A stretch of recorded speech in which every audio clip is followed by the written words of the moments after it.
Bom, já feitas as devidas apresentações, vamos passar a parte que nos cabe nesse final de tarde, nessa noite. Em primeiro lugar, aceitando uma colocação que a professora Gláucia colocou, eu gostaria de começar colocando, tocando no assunto vital que ela levantou, que é a oportunidade desse tema, a oportunidade desse encontro, desse congresso. A gente tem visto, e isso está provocado no tema do encontro, um retrato da última década, a gente tem visto, e essa mesa deixou bastante claro isso, que experiências de monitoramento, experiências de avaliação, de acompanhamento, particularmente na área de ciência e tecnologia, que é o que nos diz respeito, isso existe no Brasil há um tempo razoável, 20 anos, 30 anos, como foi dito aqui. Bom, se há 30 anos nós fazemos isso, por que a gente saúda com tanto empolgação um evento como esse? Eu acho que a primeira coisa que a gente pode levantar aqui é o seguinte: ao longo do tempo, esses procedimentos de avaliação, de monitoramento, eles foram, regra geral, eles foram feitos de maneira dispersa. Se a gente vê, e nós vamos ouvir aqui o Rogério falando da parte da FINEP, a FINEP tem uma longa história de avaliação. Se a gente estiver sentado aqui, o pessoal do CNPq, o pessoal do IPEA, o pessoal do CGE, isso só para citar as instituições federais, se citarmos as instituições estaduais, as universidades, os institutos de pesquisa, todas essas instituições, de alguma forma, faziam e fazem o seu processo de avaliação, faziam e fazem o seu processo de monitoramento. O que eu acho que pode ser colocado de novo, e eu estou falando de novo de uns 3 ou 4 anos para cá, eu acho que é essa tomada de consciência de que é preciso no Brasil a gente construir um procedimento mais ou menos homogêneo e minimamente conversado entre as diversas instituições. Vou dar um exemplo claro disso. Há 2 anos atrás, o Ministério da Ciência e Tecnologia, através da ASCAV, junto com o IPEA, começou a discutir, fazer exatamente uma avaliação das instituições de pesquisa no Brasil. Qual não foi a nossa surpresa, e eu falando da surpresa mais do ponto de vista das instituições, porque eu pessoalmente ainda não me encontrava na ASCAV, qual foi a grande surpresa que as pessoas que coordenaram isso encontraram? Nós não tínhamos um conhecimento sobre quais eram as instituições de pesquisa que existiam no Brasil. Se a gente fizesse uma pergunta, por exemplo, a FINEP conhece várias, o CNPq conhece muitas, o IPEA conhece diversas. Aonde essa informação está organizada e quem tem isso minimamente organizado para apresentar para o conjunto da sociedade brasileira? Essa informação não existia. Essa informação não existia e ainda não existe. Tanto é que hoje, dentro da ASCAV, no Ministério, uma das principais atribuições que nós estamos fazendo hoje junto com o IPEA, com o CNPq e com o apoio da FINEP, construir um questionário que já está sendo remetido aos coordenadores das instituições de pesquisa, exatamente para a gente saber quais são os equipamentos, quais são as instituições, quais são os laboratórios, quais são as instituições de pesquisa, quem faz pesquisa nesse país. Quando a gente começa a discutir isso, a gente começa a descobrir várias outras coisas. A gente começa a discutir o que são instituições de pesquisa, vem à cabeça de todo mundo imediatamente a questão dos laboratórios. É meio óbvio. Ao longo da pesquisa, nós fomos descobrir que não é tão óbvio assim, porque o critério de laboratório é um critério que é diferenciado para cada uma das instituições. Nós não conseguimos ainda, e eu acho que isso é pouco claro na grande maioria das instituições, sabemos claramente o que é um laboratório, o que é um laboratório multiusuário, o que é e o que deveria ser um laboratório nacional. Então, quando a gente fala em monitoramento e avaliação, a gente tem que começar, na nossa área, a gente tem que começar, acho que de uma forma, a gente tem que começar lá embaixo, nos conceitos básicos, a gente entender claramente o que nós queremos avaliar, o que nós queremos estudar e o que nós queremos descobrir sobre o cotidiano da ciência e tecnologia no país. Então, de maneira geral, eu acho que a história recente, aí para atender a provocação do título do seminário, de maneira mais rápida, a gente pode dizer o seguinte: a experiência no país de monitoramento e avaliação, primeiro, ela existe, segundo, ela é dispersa. como um evento disperso, nós temos várias avaliações que são bastante interessantes e consistentes, outras nem tanto. E a característica principal, regra geral, elas não se conversam. Então, se tem uma avaliação feita por uma determinada instituição, uma universidade ou a FINEP, usando a FINEP como exemplo, porque está aqui na mesa, nós vemos que, geralmente, nós temos critérios diferentes, nós temos coleta de informações de maneira diferente, e isso gera um pouco, eu acho que a professora Glaucia deixou muito claro, isso gera o seguinte, nós temos que saudar essa iniciativa de fazer uma conversa entre todas as instituições que participam disso, todos os pesquisadores que participam disso, para que, sem inibirmos e sem dificultarmos a iniciativa de ninguém, a gente consiga criar um mecanismo de monitoramento e de avaliação que conversem entre si. Isso é uma condição vital para que a gente possa saber do que estamos falando e, principalmente, sabermos sobre o que estamos lidando. Em segundo lugar, eu vou colocar um pouco a experiência nossa lá na assessoria de avaliação. Também há 2 anos atrás, por determinação do ministro e da Secretaria Executiva, foi criado dentro do Ministério o Grupo de Monitoramento e Avaliação, aliás, a Comissão Permanente de Monitoramento e Avaliação. A criação dessa comissão, ela tem uma concepção implícita nisso. A primeira delas essa comissão é composta por todas as secretarias do Ministério e pelas entidades que o compõem, a FINEP e o CNPq. A primeira coisa que vem nessa concepção é isso. Primeiro, avaliar e monitorar, nós temos que fazer com quem está efetivamente executando e incorporando e encaminhando cada uma das políticas e cada uma das práticas que estão dentro do Ministério.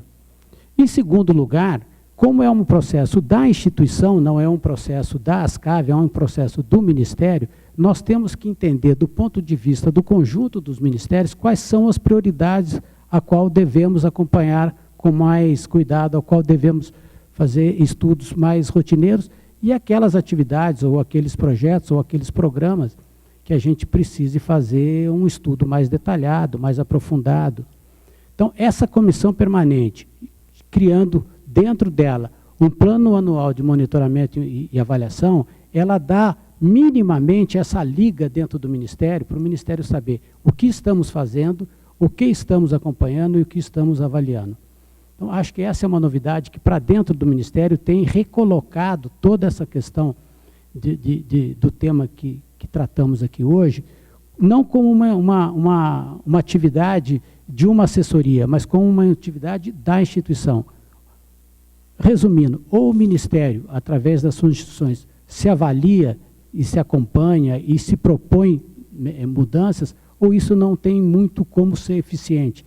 Não dá para imaginar que um grupo pequeno de iluminados vão conseguir avaliar, entender o conjunto da política, no nosso caso da ciência e tecnologia, e a partir daí construir políticas futuras mais consistentes e com maior clareza. Então, acho que a grande novidade é essa. O conjunto do Ministério participa do processo de monitoramento e de avaliação e tenta, conjuntamente, propor iniciativas para o futuro. Essa é uma experiência nova, essa é uma experiência embrionária. Obviamente, cometemos erros. Esse primeiro plano anual que nos propusemos para 2013 foi absolutamente audacioso. Ao longo do tempo, nós descobrimos que não teríamos perna para executá-los. Estamos rediscutindo, estamos colocando parte dele já para o plano anual de 2014, certamente com algumas novidades, mas é assim, construindo no andar desse processo é que a gente vai refinando e que a gente vai entendendo melhor o que nós estamos falando.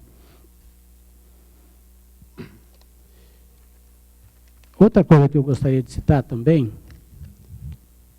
dentro da ASCAV, para além do monitoramento, para além da avaliação e do acompanhamento, também trazemos junto hoje uma novidade, que é o processo de monitoramento.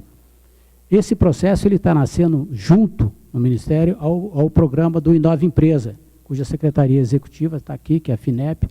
Nós estamos construindo metodologia, ou melhor, propondo metodologias, propondo critérios para que a gente possa avaliar Hoje, nova empresa, certamente amanhã outros programas que sejam diretamente afetos ao Ministério. Isso para mostrar que a questão da avaliação, ela tem que ter, para além de ser uma coisa ex post, ela tem que ser uma coisa que acompanha a política do Ministério no dia a dia, ela esteja presente no andamento das coisas. Bom, mas se nós estamos fazendo tudo isso, a gente está acompanhando os projetos principais, começando a monitorar os programas mais consistentes do Ministério. O que nós vamos fazer com tudo isso? Ela tem basicamente duas finalidades. A primeira e óbvia, que é transformar essa informação em informações públicas. Hoje, para além da questão legal, de prestarmos informações publicamente, nós temos uma compreensão clara que o Ministério tem que gerar informação para que os seus técnicos reflitam e avaliem, e para que a sociedade utilize desses dados também, e possam, a partir deles, construir suas avaliações, seus acompanhamentos. Então, dentro da ASCAV hoje, a gente tem um órgão que nos compõe lá, que é de geração de informação, que gera dados, que vai buscar dados, que tenta consolidar dados, que utiliza critérios. No nosso caso, a gente privilegia o manual de Frascati, mas que tenta organizar o que é, no caso, o que é investimento em ciência e tecnologia, de que forma que isso dá, e mais, tentar fazer isso juntamente aos estados que compõem a federação, porque os estados também são importantes nos gastos de recursos públicos e na captação de recursos privados para ciência e tecnologia. Então, nós temos hoje, dentro do Ministério, uma coordenação que cuida especificamente disso, gerar dados e se articular com os estados, através das secretarias estaduais de ciência e tecnologia, onde elas existam, ou as federações, as fundações de amparo à pesquisa, onde elas existam. Em alguns estados, inclusive, nós temos os dois casos e tentamos trabalhar sempre com as duas.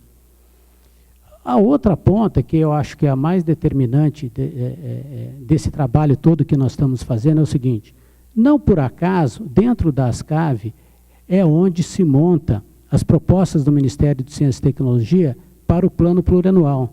As propostas dos planos dos PPAs, elas são construídas a partir dos ministérios. Hoje, a gente assiste em vários lugares as propostas do PPA, que vão para o PPA, vão para a Presidência da República para serem remetidas ao Congresso nos anos que a lei estabelece. Em muitos casos, esses PPA ainda vão propostas que surgem da boa vontade e da intuição, em grande parte das vezes, das pessoas que coordenam os órgãos que compõem o governo federal. A proposta do monitoramento que nós estamos fazendo é exatamente isso. O monitoramento e a avaliação, ela ser um subsídio para a elaboração dos planos plurianuais, que, como a professora falou também, esse é um processo, o processo de monitoramento e avaliação, é um processo de interesse da sociedade, e é um processo de interesse de médio e longo prazo. Ela é uma coisa que está nascendo no Brasil, e ela não se inspira e ela não se encerra em si mesmo. Nós temos que aproveitar toda essa experiência acumulada e transformar isso em iniciativa ou em correções para propostas futuras. Então, acho que eu não sei, acho que eu já estou falando demais, depois tem a parte do Rogério ainda. Acho que para começar a nossa conversa aqui, eu gostaria de deixar um pouco esse recado. Primeiro, monitoramento e avaliação é uma atividade do conjunto da sociedade brasileira. É saudável que as instituições, sejam universidades, instituições de pesquisas, as fundações de pesquisa, enfim, as entidades da sociedade civil ou de Estado pratiquem isso, façam as suas avaliações. Tanto isso é saudável, quanto é saudável a gente tentar, e eu acho que esse congresso pode contribuir para isso, em criar mecanismos, criar critérios, criar metodologias que a gente possa ter um mínimo de comparação entre cada uma dessas avaliações, em cima de cada uma das políticas e dos projetos de ciência e tecnologia. E, por fim, essas avaliações, elas não se percam, elas se transformem em iniciativas, se transformem em referência, em guia para a política de ciência e tecnologia no país, no nosso caso, através dos planos plurianuais que nós elaboramos.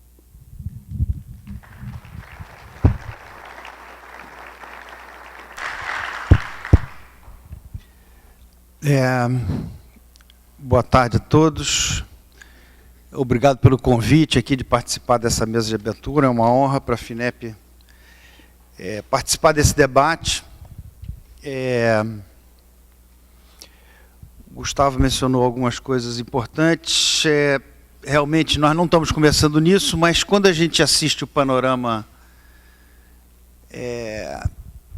da ciência do monitoramento e avaliação no mundo, a gente vê também que a gente também não está muito atrás, porque tem muita gente patinando, querendo encontrar qual é o rumo que a gente deve dar, especialmente as consequências que a gente deve encontrar dos processos de monitoramento e avaliação. Como foi comentado,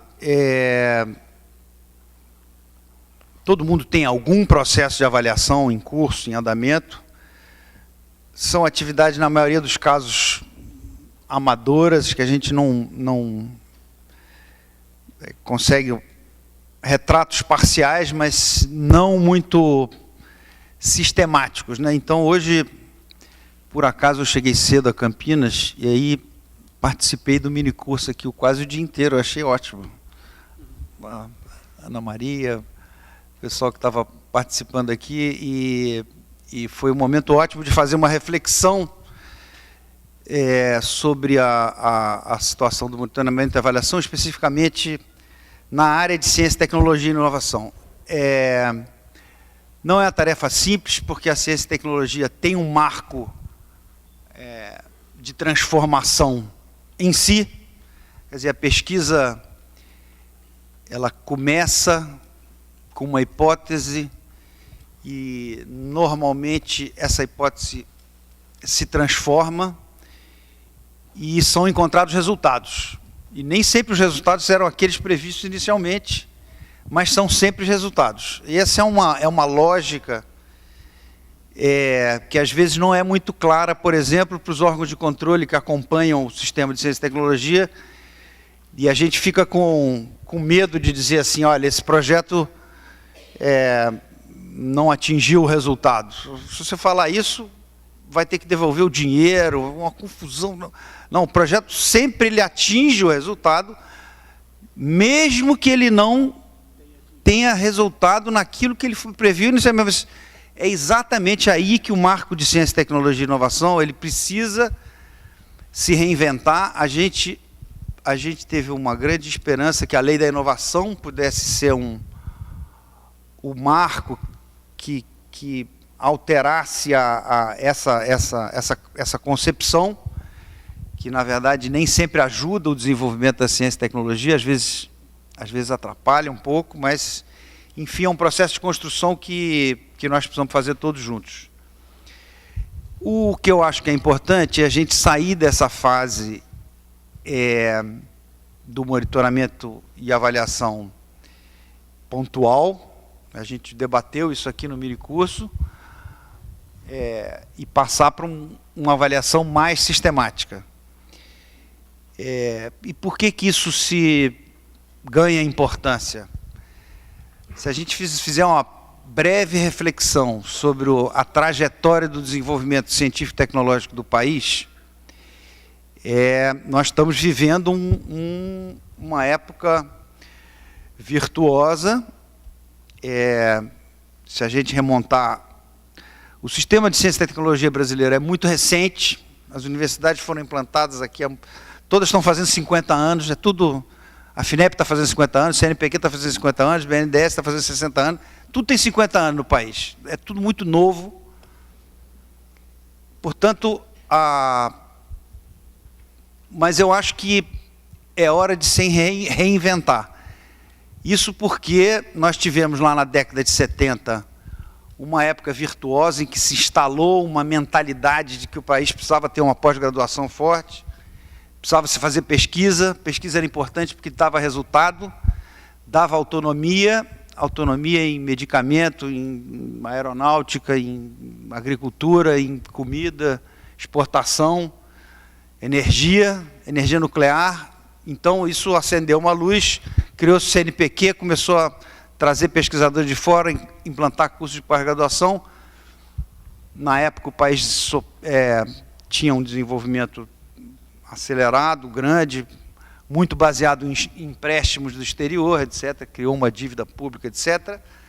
Mas, enfim, essa fase toda, anos 80, esse negócio foi abafando, passamos uma década de 90 que foi um apagão da ciência e tecnologia brasileira, não havia nada, eu quase pensei em mudar de profissão, falei, A gente trabalhava na FINEP, só para dar um retrato aqui, numa época de inflação alta, com um dinheiro desse tamaninho, uma comunidade científica e tecnológica crescendo, as empresas atrás de dinheiro, não tinha dinheiro para nada. A gente dividia as migalhas ali com meia dúzia de pesquisadores. Não, mas eu preciso de 100, mas só tem 2. Então, então tá bom, beleza, ganhei 2. E aí a inflação comia, quando saiu o contrato, você tinha que fazer um recurso adicional, era um negócio terrível. Isso passou, o país estabilizou. Nós criamos no final da década nos anos entrada do ano 2000, uma ideia virtuosa dos fundos setoriais, recriou o esteio da ciência e tecnologia brasileira, que é o Fundo Nacional de Desenvolvimento Científico e Tecnológico, que é o FNDCT, que é o principal volume de recursos do Ministério de Ciência e Tecnologia, e que a FINEP exerce a sua secretaria executiva. E de lá para cá, passaram-se 10 anos, 10, 12 anos desse ciclo. Esse ciclo, então, se a gente fizer um gráfico assim, né, tem os anos 70, e desceu aos 80, 90, e agora com os fundos setoriais, quando chegou ali em 2004, 2005, nós ultrapassamos o volume corrigido de investimento da década de 70 e fomos até 2010, onde atingimos um FNDCT de 3,5 bilhões de reais, que é uma coisa absolutamente inédita. Ano passado, esse ano, estava previsto 4 bilhões, depois veio um cortes, etc. Enfim, foram 10 anos de investimento poderoso, virtuoso. Esse investimento recuperou grande parte da infraestrutura de ciência e tecnologia, do equipamento de ciência e tecnologia do país. E é uma ótima hora para a gente fazer uma avaliação do que isso... Se nós tivéssemos feito uma avaliação boa disso, nós não estaríamos passando por uma situação que nós estamos passando agora, em que houve uma mexida importante nos orçamentos federais de ciência e tecnologia, com essa discussão da lei dos royalties de petróleo, uma fatia importante dessa construção do sistema de ciência e tecnologia, ela passou a ser um dos fontes de recursos do Ministério da Educação e da Saúde. Isso foi um abalo sísmico de ordem 5,9 na escala Richter. O edifício da Praia do Flamengo quase caiu, mas a gente deu uma empurradinha, segurou dos dois lados. Já fizemos algumas tratativas de recuperar isso, mas isso, o que eu quero dizer é o seguinte, isso não teria acontecido se a gente estivesse demonstrando qual é a importância disso. O FNDCT é tão importante para a ciência e tecnologia no país que ele é um monstro, porque ele tem os fundos setoriais, ele tem ação transversal, ele ajuda o crédito da FINEP, ele empresta dinheiro para isso, ele faz o programa Inovar, ele faz coisas muito diversas, de categorias completamente diferentes. Poucas pessoas entendem tudo que o FNDCT é importante para o sistema de ciência e tecnologia, e, no entanto, essa transformação de fontes aí deu um abalo de 1,4 bilhão de reais nessa conta. Isso é um volume significativo. Já botaram umas escoras nesse orçamento. Provavelmente a gente vai conseguir mantê-lo, mas não com as fontes estáveis que o mantinham até agora. Muito bem. Além disso, no início do ano, a FINEP... Uma outra coisa importante é o seguinte, a gente tem feito algumas discussões de nível internacional. O Brasil já dispõe, desde a criação da Lei da Inovação em 2004, regulamentada em 2006, que entrou em operação a subvenção econômica às empresas, o Brasil dispõe de todos os instrumentos financeiros necessários para o financiamento bem feito da ciência e tecnologia. O que nós não temos? Nós não temos leis que permitam a gente utilizar da melhor forma todos esses instrumentos, E aí o cara tem que mandar um edital para o CNPq, um edital para a FINEP, entrar com crédito na empresa, mandar pedir 2 bolsas ali, e passa o 90% do seu tempo fazendo solicitação e para conseguir o orçamento que ele merecia ter de uma vez só, com todos os...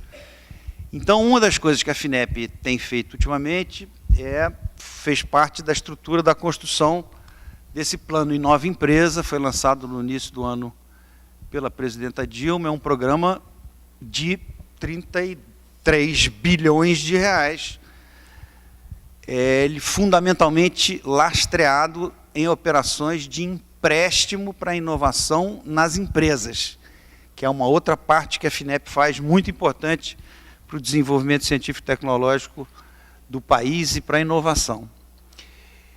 Esse programa vai de vento em popa, ele está sustentado também por um programa temporário do governo, que é o Programa de Sustentação do Investimento, que foi criado com a crise de 2008, que é um volume de recursos para crédito. O governo não tem nenhum problema de dar recursos para crédito. Por isso que a gente criou o Programa Inova Empresa, porque é crédito, ele não é FNDCT, não é...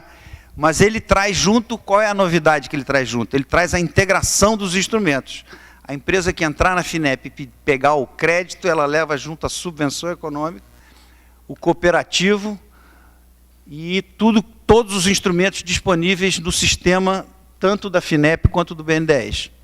Isso é uma novidade muito grande, acaba com vários problemas do sistema ou disputas entre FINEP e BNDES, e a gente começa a trabalhar junto.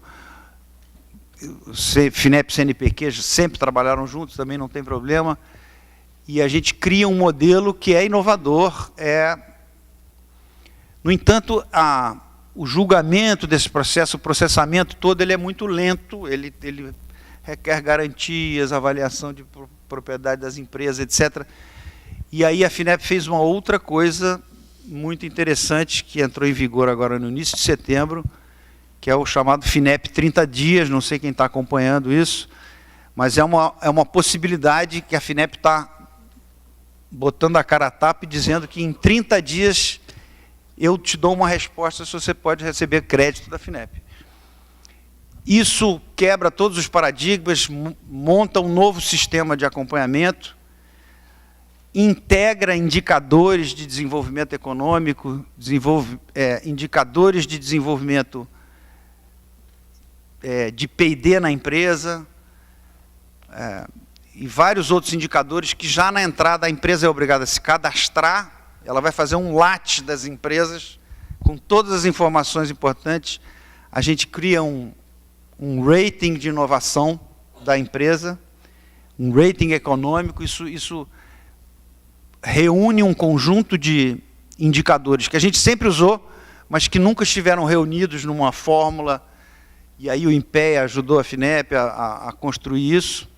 Está bastante interessante, vai permitir de imediato, como a gente discutiu aqui, na entrada do projeto, a todos aqueles que é importante monitorar durante toda a vida e depois para avaliar o resultado, já entram no sistema na partida. Então a empresa se cadastra e depois que ela entra com um projeto na FINEP, em 30 dias eu digo para ela se ela pode, ou melhor, eu entrego para ela o documento para ela assinar e receber o dinheiro. Depois ela vai ter que tratar da garantia, outras coisas que pode demorar um pouquinho mais do que isso, mas a resposta da FINEP será dada em 30 dias. Isso a gente também vai fazer para o módulo das instituições de pesquisa. Para isso a gente precisa trabalhar com esses indicadores, precisa entender como é que a gente classifica as instituições de pesquisa, os institutos tecnológicos, as instituições de ciência e tecnologia, e cria também um rating de qualidade dessas instituições para que a gente já possa fazer algo semelhante a isso que a gente fez com autonomia para as empresas, a gente possa fazer também para o sistema de ciência, tecnologia e inovação. Eu acho que a ideia é ousada, o presidente Glauco é um cara ousado, e com as ousadias dele, a gente deverá estar concluindo esse ano como contratação de recursos para crédito na FINEP da ordem de 5 bilhões de reais. Isso nunca aconteceu em toda a história da FINEP. Se a gente realmente contratar, a meta dele é 5,5 bilhões de contratos com empresas para fazer inovação assinados na FINEP. Nós já fizemos um monitoramento essa semana, aliás, a reunião é amanhã, eu não vou estar lá, mas para esse monitoramento a gente já está em 3 e tal, e vai chegar na meta prevista. Muito bem, esses são alguns comentários que eu posso fazer. Acho que monitoramento e avaliação é foco central. Concordo plenamente que o país acordou que precisa mostrar, é por isso que eu estou falando, o FNDCT não teria sofrido esse abalo se fosse claro para a sociedade brasileira qual é a importância dele para o Sistema Nacional de Ciência, Tecnologia e Inovação. Sem ele, eu não consigo emprestar dinheiro para as empresas barato. E isso ninguém sabe, que todo mundo conhece é que o FNDCT tem os fundos setoriais e que dá dinheiro para as universidades. Mas tem várias outras componentes dele que permitem que a gente faça o programa. Agora a FINEP lançou também a possibilidade de capital de risco na empresa. São novidades, ou seja, todos os instrumentos para fazer inovação de qualidade, o país dispõe e está pronto para fazê-lo. Mas a gente precisa fazer monitoramento, avaliação e demonstrar qual é a importância disso para que esse sistema se perpetue e a gente consiga o desenvolvimento, sair da posição relativa em que o país se encontra. O país, como todo mundo sabe, ele tem uma posição de destaque, 3% da publicação mundial e tal, em revistas de qualidade. E daí? E o que isso transforma em qualidade de vida para o povo brasileiro? Quando é que a gente transforma isso em arrecadação, em desenvolvimento econômico, em desenvolvimento social, no ambiente onde esses processos de transformação acontecem? Então, essas seriam as contribuições. Essa discussão a gente tem feito internamente, está completamente aberto lá na área de planejamento da FINEP para fazer essas discussões. Tem participado ativamente aqui das atividades do Ministério de Ciência e Tecnologia. Então, eu acho também que o subtítulo Retrato da Última Década é muito importante da gente fazer. Esse retrato, como eu falei, ele provavelmente vai mostrar uma recuperação da infraestrutura. Isso aconteceu também com o Reúne, que deu um gás para as universidades modificarem bastante a sua infraestrutura de pesquisa. Agora é botar a mão na massa e transformar isso em bem-estar para a população, para a exportação de produtos de qualidade. Inteligência o país tem, simpatia o país tem, boa música o país tem, inovação o país tem. É só a gente botar isso tudo no caldeirão e transformar isso num país melhor. Muito obrigado.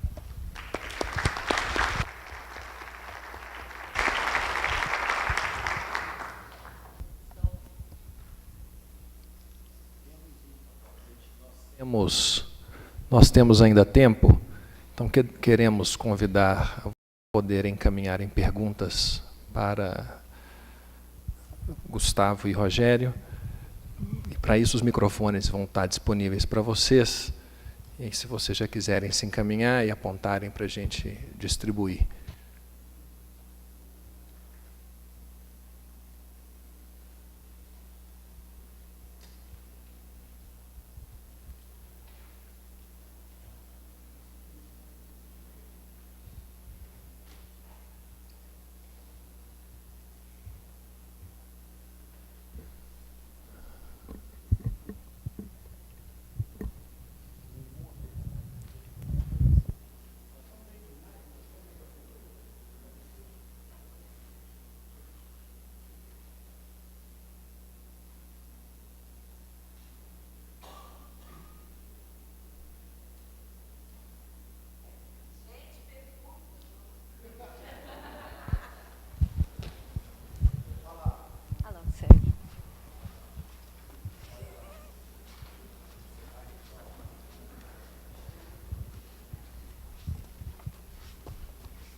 Obrigado. Em primeiro lugar, parabéns pelas apresentações. A questão de se ter uma iniciativa de implementar uma sistemática de avaliação,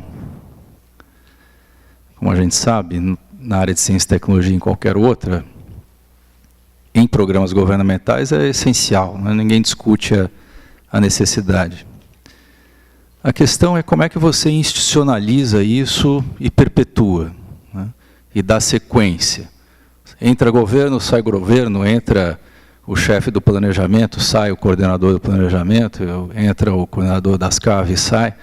Como é que você perpetua, perpetua no sentido positivo, né? Institucionaliza a coisa e transforma isso num mecanismo de apoio à decisão, um mecanismo de planejamento das políticas, né? De revisão das políticas, de planejamento, etc. Isso é uma coisa que, evidentemente, toma tempo e a gente não conseguiu. Né? Quer dizer, tem áreas no Brasil, em alguns campos da política, de programas de políticas públicas, que sim, se consegue hoje sistematizar isso. Mas, na área de ciência e tecnologia, isso até hoje não aconteceu. Né? E dentro do governo, que é onde é o lugar, quer dizer, é o lugar no qual isso tem que ser sistematizado de alguma maneira, ainda mais que a maior parte dos recursos provém de fundos públicos, né, para a ciência e tecnologia. Então, deixaram... Eu sei que também não tem uma resposta única para isso, eu nem estou esperando que tenha, mas já é difícil de começar, né? Essa iniciativa das CAV é muito importante. Ter criado as CAV já é um sinal importante, mas eu queria entender, quer dizer, de vocês, né, como isso pode ser, de alguma maneira, quais são os mecanismos que você pode criar para dar a necessária continuidade, sistematização desse processo e, mais do que isso, usar os resultados. Porque a gente pode até sistematizar as avaliações, fazê-las regularmente, etc., e ninguém dá bola para elas, né, no resultado. Você chega lá com um conjunto de informações que é, às vezes, impactante, sobre os resultados de um programa, e aquilo simplesmente é ignorado pelo novo formulador de políticas que entra no governo. Né? Então, essa dissintonia, né? Quer dizer, são duas coisas aí, a sistematização e a sistematização, quer dizer, da avaliação e do uso da avaliação. Obrigado.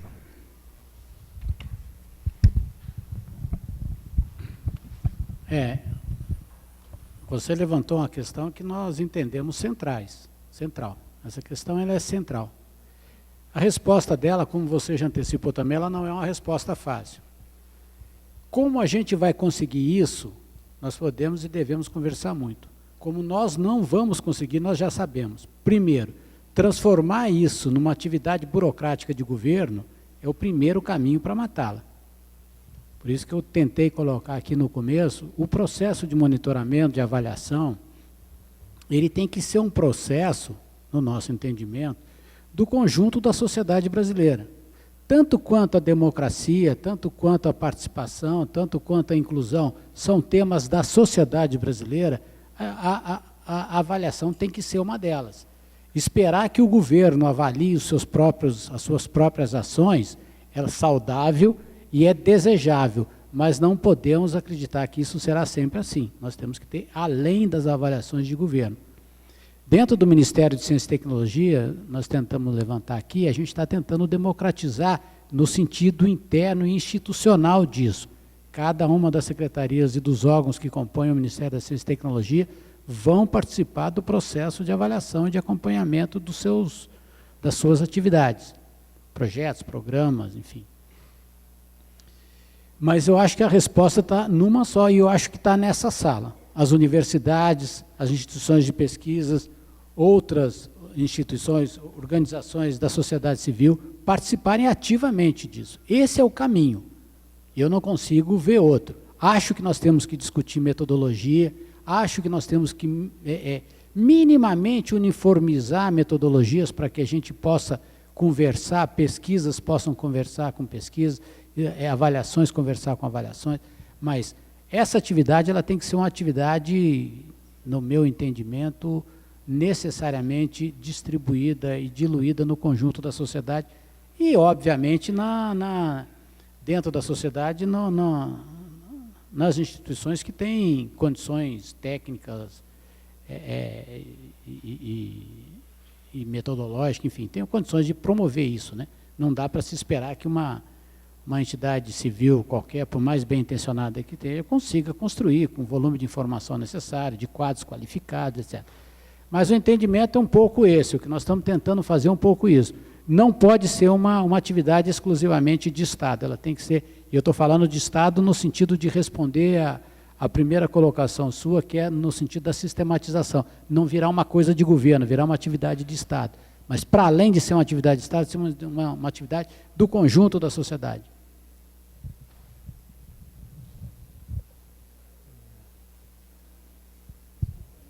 Alô?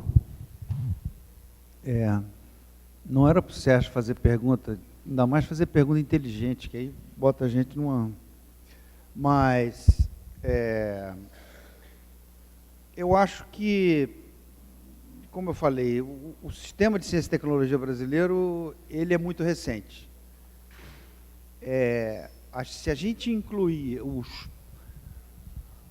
o processo, a sistemática de monitoramento e avaliação no ciclo de planejamento, né? Uma das atribuições das CAV, como o Gustavo falou, é o acompanhamento do plano plurianual, né? O plano plurianual ele não fala muito uma língua muito... Ele é muito primário, inclusive ninguém sai daqueles três indicadores que medem a bolsas concedidas, projeto apoiado, e antigamente era assim, pesquisa realizada. Pesquisa realizada? Muito bem, parabéns à pesquisa. 39 pesquisas realizadas, não tem a menor, não diz nada, absolutamente nada, mas esse é o sistema de avaliação. Eu sou obrigado a ver lá na FINEP, levantar tudo e dizer quantos projetos apoiados foi. E pronto, vai lá para o sistema. O sistema é muito precário, isso não ajuda nada, e o Sérgio tem toda a razão, aí vem, muda o ciclo de governo, desmonta aquele negócio todo. Como o Gustavo falou, hoje a gente já pode, para contabilizar os investimentos em ciência e tecnologia, é obrigatório envolver todos os estados da federação, porque tem investimentos que fazem diferença, especialmente aqui no estado de São Paulo, tem que contabilizar, se não contabilizar, não vai saber qual é o investimento em ciência e tecnologia. Para efeito das contas nacionais de P&D, P&D é gasto ou é investimento, tem uma discussão, até isso é uma discussão recente, até agora era gasto, está gastando, P&D é gasto, P&D é gasto ou P&D é investimento? Isso faz diferença, lá no IBGE tem maior medo de mexer com esse negócio, porque dá diferença em todo o balanço das contas nacionais. Mas, então, eu acho que essa coisa a gente tem que fazer transparente, a gente tem que fazer um pacto melhor com os órgãos de controle, isso aí é um dos problemas da legislação que está por volta disso. O André, agora na parte da manhã, citou que, na verdade, nós não queremos saber quantos por cento de gasto em P&D, eu quero saber o que essa P&D transformou a sociedade brasileira, qual foi o resultado final disso.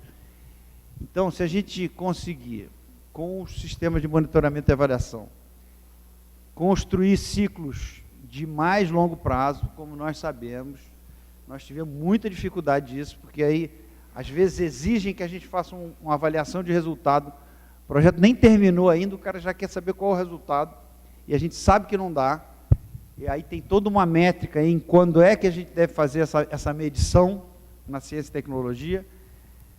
Aí a gente já praticou. Durante, já sabe que não vai conseguir, o cara ainda está mudando a metodologia no meio, com o avião em voo. Logo que termina também não adianta, porque aquilo ainda não transformou, ainda é um protótipo, não testou ainda.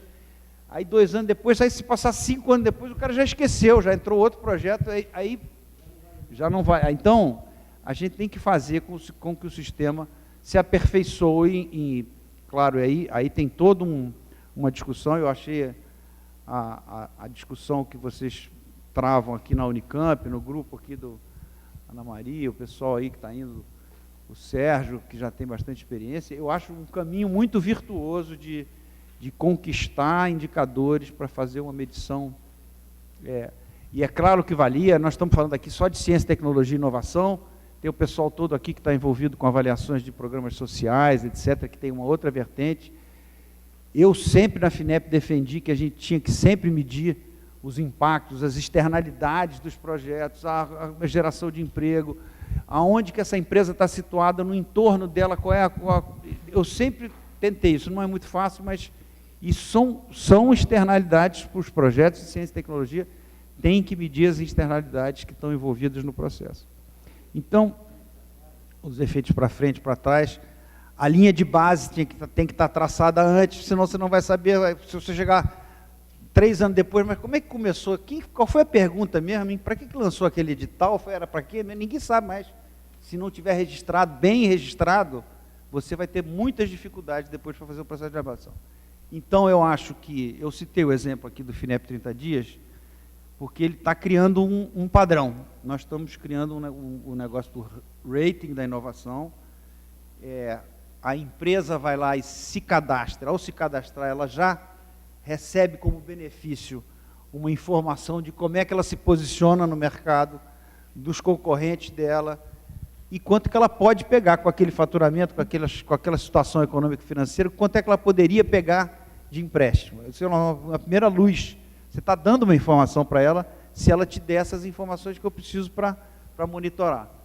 E, a partir disso, ela entra depois com o projeto, e em 30 dias eu respondo a ela, e a gente cria com isso um sistema que moderniza os indicadores da inovação, no caso aqui das empresas. Vamos tentar construir isso também para as outras instituições e transformar isso numa... Mas eu respondendo à pergunta do Sérgio, sempre que muda o governo, tem um abalo que a gente precisa... A criação de uma comissão, eu acho que entendeu? A gente está lá com uma política montada, um plano, acho que esse plano não deve ser anual, deve ser quinquenal, porque ele já está valendo, e esse processo começa a entrar na veia de todos os agentes que participam, estão lá, a FINEP, o CNPq, os institutos do MCT, etc. É um conjunto bastante importante de quem faz ciência no Brasil.